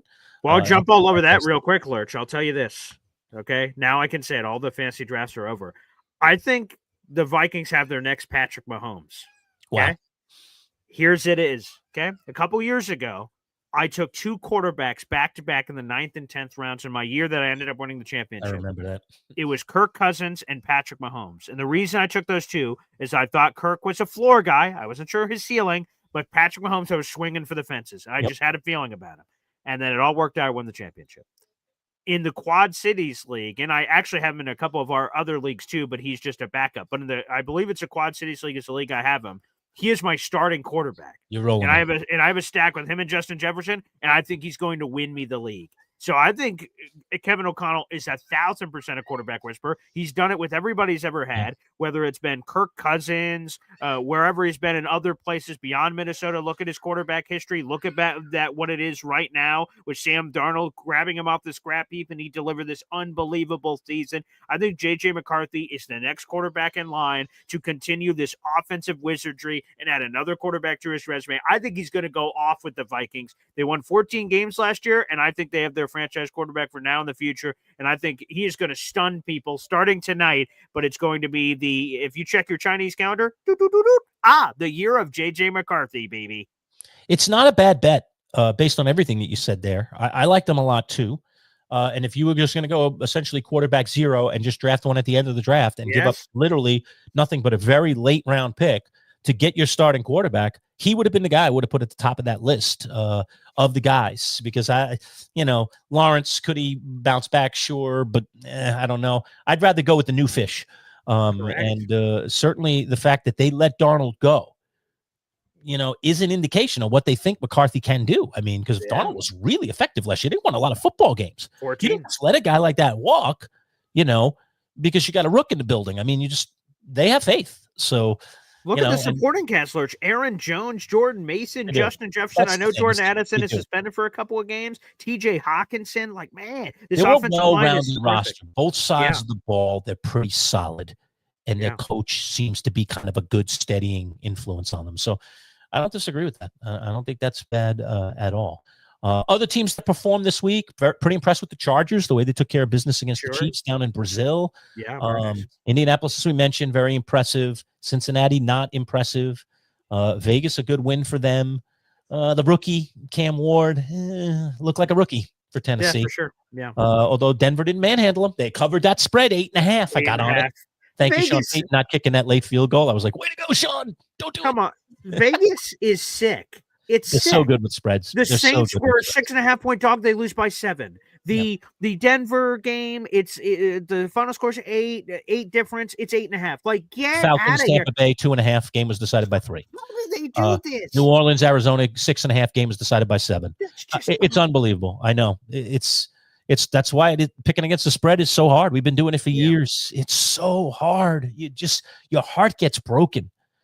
So many times. There were 3 games yesterday where my heart was broken, but then I got one back with Sean Payton making that decision. Right, it goes back and forth. 51-yard field goal, and his kicker going like, "Let me kick it," and Payton saying, "No, we're running the clock. We're not doing this. Like, what the heck? But he didn't want to give him field position because they were only down 8. Let me punt it, get him backed up. Their offense hasn't shown anything all day. Let me put the pressure on the rookie rather than, have my kicker potentially miss something that he could make. Worked out. 51 yarders, very makeable for a guy like Will Lutz. Yeah, right. But you know what? If I don't feel like it's 100% and I can bury him and I have a little more faith in my defense and their lack of offensive execution, maybe that's what I want to do. That was a very unconventional decision by Sean Payton, but it resulted in them winning the game. So you can call it as unconventional as you want. If it results in winning a game, it's a good decision. He made a good decision regardless of whether you agreed with the decision or not. So that was very, very impressive. Christian McCaffrey, a lot of for fantasy, didn't have a great game, although he caught the ball a lot. But his numbers were solid and they end up winning. Although again, I'm not a San Francisco fan this year. I don't see it, but they did. What about this guy? As Old Yank says, Ricky Pearsall. Pearsall looked good. And what a story, man. For those who forgot, Ricky Pearsall got shot. He was leaving an autograph signing, and then some crazy person came over and shot him. And thankfully, there was a police officer very close to the area that was able to immediately reach out and get help immediately. And he was able to live, of course, obviously, and get the medical help he needs. And now finally gets a year away from that after all the craziness of last year. 4 catches, 108 yards. The long was that 45-yarder, which was a beautiful throw from Purdy where he gave his guy a chance. Ricky Pearsall, maybe the 49ers do have a wide receiver we haven't been talking about. It's Ricky Pearsall. Quite possibly. He's getting the targets, that's for sure, with everything that's going on there and Ayuk out. That's a big opportunity right now there for a guy. For sure. He was definitely on my short list in fantasy. I don't think I got him in any of our leagues. I definitely didn't. But I wanted him. I just got sniped by me a couple of times. I just was waiting a little too long. Got a little too greedy. I'll tell you. Here's good. one randomly that I wanted that I didn't get in any league, but I wanted him so bad, and he was great. Emeka Egbuka, I wanted so bad. He was so high, but I just kept convincing myself, maybe one more round. And I was an idiot. If I wanted him so bad, I just should have pulled the trigger and took him. I didn't. And the one time I was going to take him, Joe Bardo, our fantasy football expert from RotoWire.com, he was like 2 slots ahead of me, whatever the round was, and he took him, and I'm like, no, damn it. And he got me. I wonder about Egbuka is this. Clearly, Evans is still Evans, and he looked good. And used him a lot as a decoy yesterday, or drawing 2 guys so that Egbuka could do what he could do. So that's number one. You got to have Mike Evans in order for Egbuka to do what he's doing.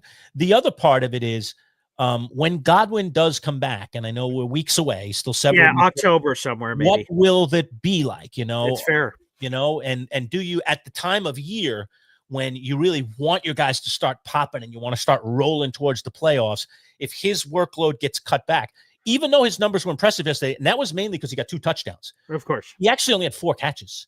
And I think he only had 5 or 6 targets, Boy Green. So when you really put that in the blender, like that's not like a, 10 target, 11 target, 12 target kind of thing.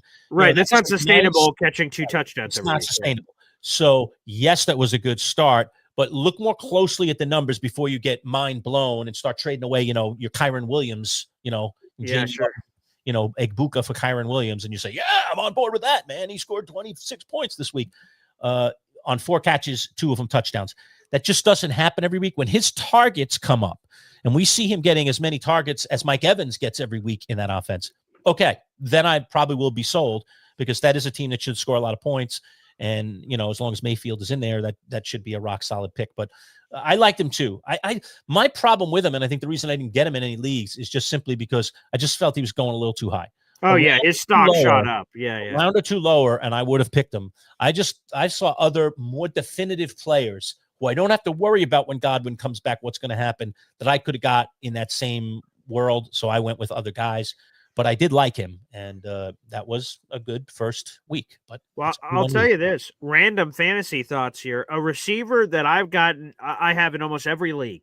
I just couldn't believe he was available so late. I'm like looking around like, what are you guys doing? But all right, I'll take him. I just think he has a really high floor. Khalil Shakir at the Buffalo Bills. Sure. I felt I'm getting him as my 4th or 5th receiver. Either he's a top reserve for me, or in our league where we have 3 receivers starting in a flex, he gets in there against Courtney and scores 12. That's exactly what I want from Khalil on a week-to-week basis. PPR machine.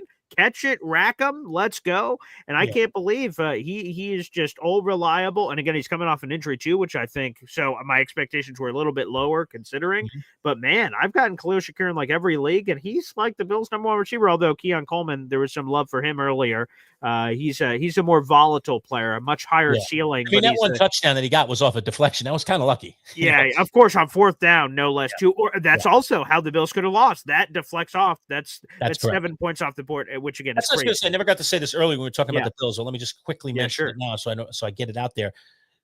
The Bills have been the unfortunate recipient of bad luck. All right. Sure. Was it the 13 seconds? That's correct. Yeah. We could go back. The overtime rules where they never got a chance to get the ball back. Miracle. I mean, there's just been so many. But in recent times, they've just had some bad breaks. Sure. What was fascinating to me about that game last night and the way it ends up falling is that they got some breaks. Maybe this is going to be their year. Clearly, their quarterback is, if he's not the best, he's in the top 2. Terrific. So they have the quarterback, and he can carry them. And at times last night, he did. Yeah. Sure.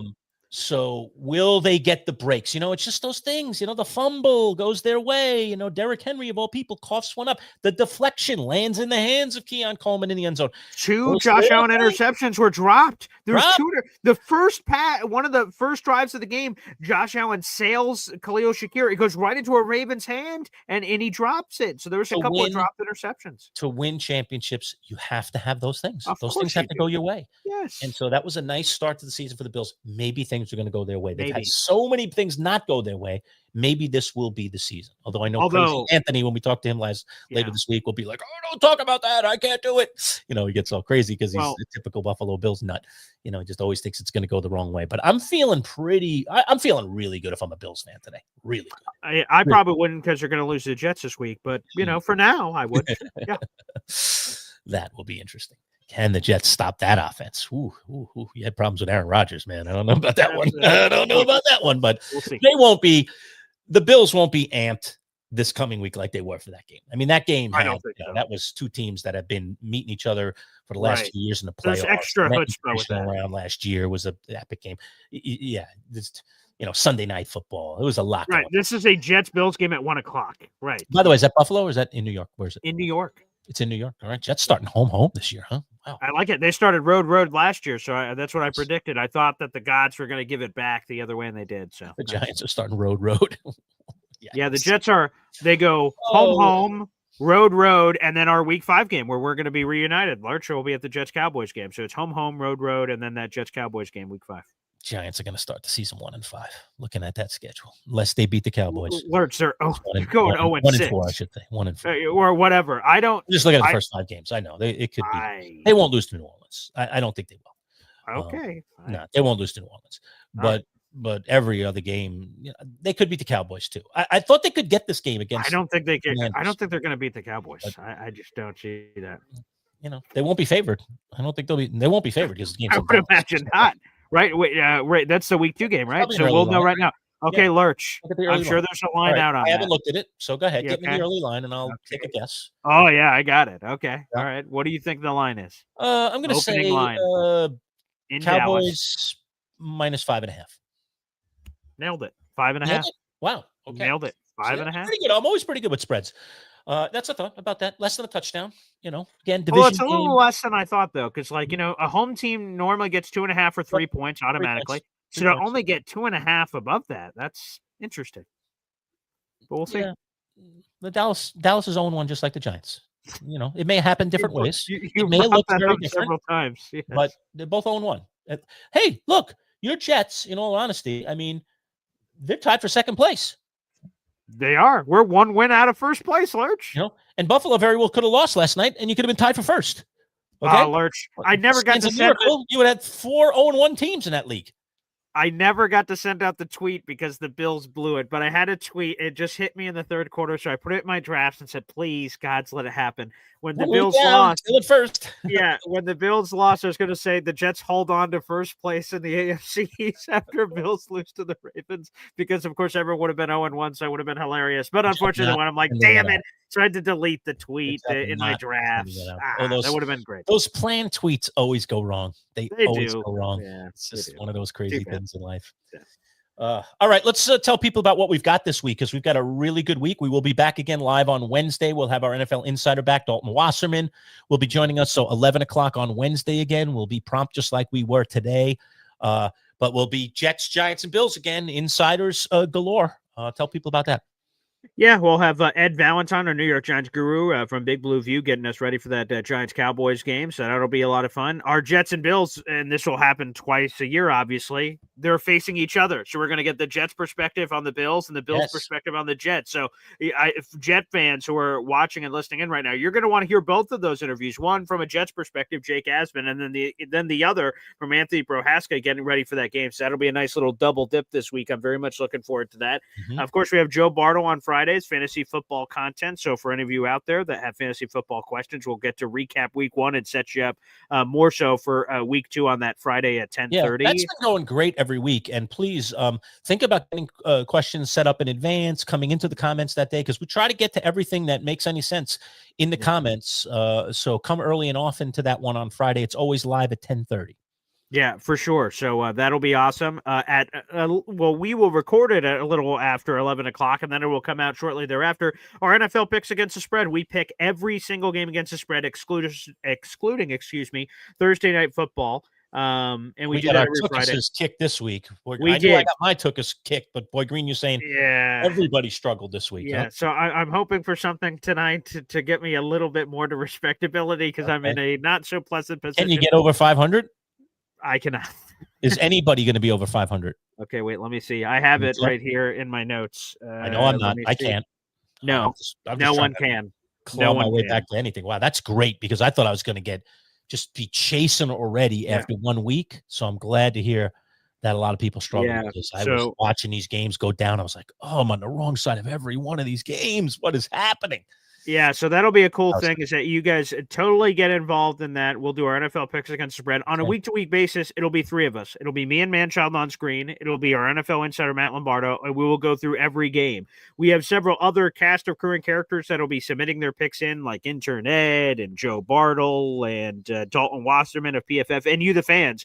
On our Instagram feed on Fridays, you're allowed to pick every game against the spread, and we take the majority of your guys' votes, and that ends up being the picks. And the fans, you didn't do much better either. So I just want to throw that out in the universe. So if you want to control that and make it better, feel free to vote on that. Again, that's every Friday for 24 hours on our Instagram story. That is at MC Show Digital. So Jets, Giants, Bills, Lerch. We'll also probably do a Syracuse visit. They play Colgate this week, so we'll see if we can get a prominent member of the Colgate coaching staff to join us on the show. Talk about comebacks. What a comeback for Syracuse this week. They look like they were going to lose to Connecticut. They should have lost.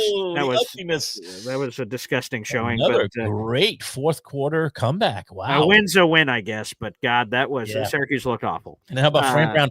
Fran Brown, if you didn't hear this, folks, the coach of Syracuse after the game pulled out an old high school pulled one out of the old high school playbook in front of the crowd as the crowd's dispersing. Syracuse has just had a great victory, celebrations galore. Wow, we pulled this thing out in the last seconds of the game, yada yada. They celebrate for 2 or 3 minutes, and then he lines the entire team up like the movie Miracle. Gets them on the end zone line and has the entire team, punters, kickers, and everything, running sprints. Now, I'll tell you, the sprints, quote it was kind of lame, were a little lackadaisical. It looked like there were some people half chopping it, but no. Hey, whatever works, man. Again, win's a win, especially for, we talk about the NFL, there's 17 games. In college, you have even less opportunities for Syracuse. You got 12. So, hey, man, for me and for Syracuse fans, it's the blitz for 6. How do we get to 6 games and bowl eligibility? That should be the goal if you can even make that goal this season. And UConn was an eminently winnable game that you had to win, and they found a way to win. So I guess I should probably give them a little bit more love, but that was an ugly way to do it. So Fran Brown didn't do again. Yeah, right. Again. Whistle. So they were throwing up and saying, who do you play for? What's the name of your team? Yeah, until finally that's a gets- great I speech. played for I love it. Syracuse University, baby. Yeah. Let's go. Yeah. Okay. We didn't quite get They did find a way to get a win. That was boy, they had to have that one. Oh, That was my disgusting. goodness. So we have a full week of content, but you can notice a theme: football, football, football, and Yeah. more football, because that's Yeah. what the show is all about, Lord. So why don't you tell us that as we're heading out of here? For someone that's just tuning in right now to the Manchild Show Boy Green Digital, they're like, what the hell is this? What's going on? What is we talk about this, you were just saying, hey, what's the identity of the Jets? What's the identity of this show? What is this show, Lurch, and what does it bring to the table? I mean, it's New York football. I mean, that's really what it is. It's the Jets, it's the Giants, it's the Bills. It's Syracuse, so I guess we happen to live right in the shadows of the footprint of the university. So we'll give you some Syracuse coverage as well. Our radio show for years was located right here in central New York. So even though that's where we sit, we kind of have always regionalized and talked about the entire state of New York and the teams that play here. And we are definitely very, very football centric. So we'll cover all those teams. We have insiders from the Jets and the Giants and the Bills that join us every week, along with other peripheral guests.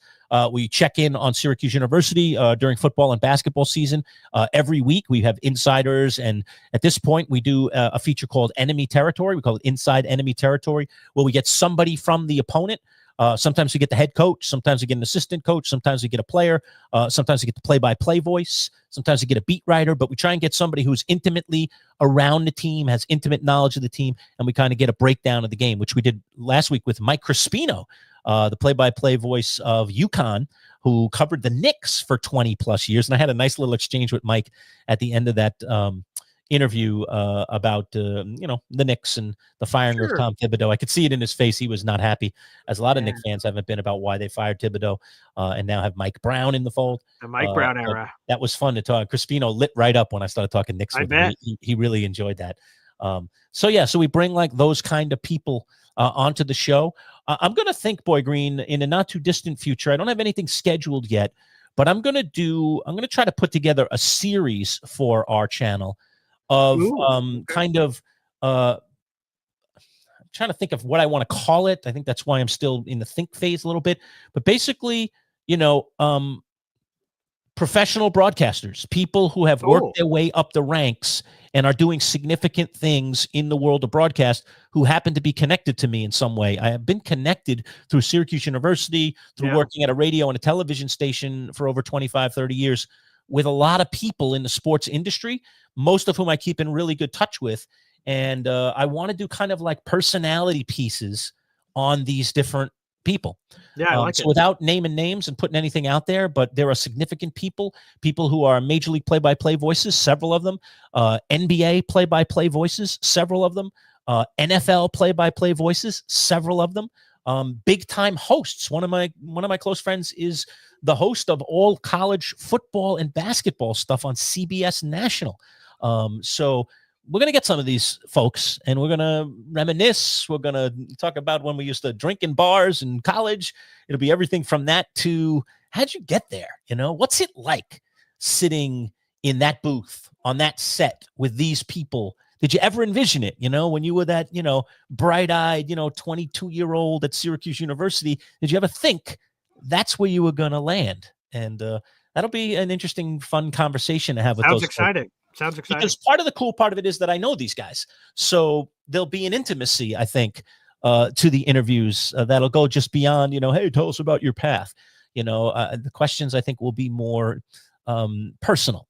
And I think that'll be fascinating to kind of get inside the minds of some of these broadcasters, some of who are doing terrific work for their teams. So I'm going to do that. I just got to kind of get it on the calendar, figure out a day of the week where I can kind of free myself up, and then they'll probably be recorded. And then we'll drop them in a series, and we'll create a playlist just like we do for so many of the other things. If you're just a Jets fan, we have a Jets playlist. If you're just a Giants fan, we have a Giants playlist. If you're just a Bills guy, we have a Bills playlist. We have an SU playlist as well. And we're going to be doing some Survivor coverage coming up. Yeah. We're just a couple of weeks away. 3 weeks away, I believe. 3 weeks away. I'm going to have to start freeing up my Wednesday nights because we're going to do a Survivor post-game show every Wednesday night right after the show at 10 o'clock at night. That's going to be fun. Yeah, I can't wait. Or 9:30, right? It's an hour and a half now. Well, technically, the episode ends at 9:30, so as soon as you want to come on, I guess we can pop on. Right at 9:30 or closely thereafter. All right, there you go. Man. Boom. And we're going to have Survivor Insiders. Brett LaBelle is our main man. He's our main squeeze. Yes. He was on the show during Survivors versus Gen X. He's been working with us for years. We're going to try and bring on some of his friends. We might have multiple former Survivor players chatting with us in the post game. It's going to be a lot of fun. So we're going to do Survivor post game starting up in just a couple of weeks. So there's a lot of cool things that we're doing on our channel. We're definitely very diverse. But if you like any of those things, you can dip your toe in any of those ponds. And don't forget, we're just 30 subscribers away from giving away this. Grab it off the wall, Boy Green. Hold on. Let me just go ahead. Camera so you can. Yeah, okay. Yeah, there you go. Yeah. Let's see what we got here. All right. Tyree is going out the door here. Okay, David. Yeah. All right, there he is. David. Let's go full screen. Ooh, bring it up. There it is. Ooh, that is beautiful. That is beautiful right there. All right, David Tyree, autographed. Okay, the catch. There he is. Harrison hanging on him. Yep. Stop those guys. There you go. 30 subscribers away. Folks, let me reiterate that because I know we're streaming live on multiple platforms. We're streaming live on the Manchild Show Boy Green Digital Facebook page, the Manchild Show Boy Green Digital YouTube page, and my YouTube page at BoyGreen25. You're watching this live or after the fact. Go over right now to youtube.com/MC Show Digital. Again, MC Show Digital. That is the username for the YouTube channel, and it's free to subscribe. It costs you no money. And if you subscribe to the channel, you're eligible, of course, if you're one of our first 300 for that David Tyree autograph photo. And in general, moving forward, we'll do other giveaways. And if you're one of the first 300, obviously you'll continue to be in all of those other future subscriber giveaways. So get your friends, your family, everybody to sign up. Again, it is free to do at MC Show Digital. Be a part of our growing family. Okay, so that David Tyree, it's got days probably left on my wall. I imagine, yeah. All right, but thanks to everybody who has already subscribed. We do appreciate it. Continue to spread the word. Continue to hit the thumbs up and like our videos. That costs you nothing. Super easy. Neither does subscribing for that matter. And when we get our subscribers up to a certain level, we're going to create a VIP club as well. We're going to put out some additional insider content. We'll get you even more strongly connected to the show if you'd like to do that. So that's coming up once we meet some of our guidelines in terms of subscribers. But we're excited to be here. We just passed, by the way, Boy Green, 75,000 views. I put a little drop last week about 70, and before I even finished putting out the post, we were already at 75,000 views. Wow. To imagine that we've done that in just 2 months, it may seem unimpressive to people who have millions and millions of views, but the fact that we only started 2 months ago, we started with 0 subscribers, it's pretty impressive. So we thank every one of you who are already a subscriber, and we hope you continue to join us for our sessions because there's a lot more to come. This is only going to get better. It's only going to get bigger, and you can become a part of it and say that you were there at the ground floor level right when we started it and remember the old times because I'm sure that we'll evolve and change as time passes on. All right, well, that'll sign us off here for a Monday live show. Again, we're back with you live on Wednesday. We've got Ed Valentine, Anthony Prohaska, Jake Asman all joining us, insiders for all things Jets, Giants, Bills.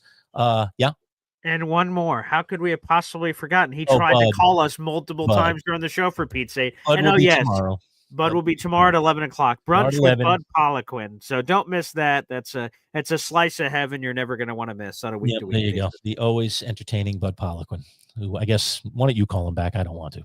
I don't know. I'm going to have to get to that now, I guess, now that the show's over. Can we go on a little bit longer here? Is that it's probably a technical question, so probably. All right, I'll call him. I don't want to get into that whole fray with him again. It's probably for the best. My internet's down and I don't know how to use my phone. It's going to be something.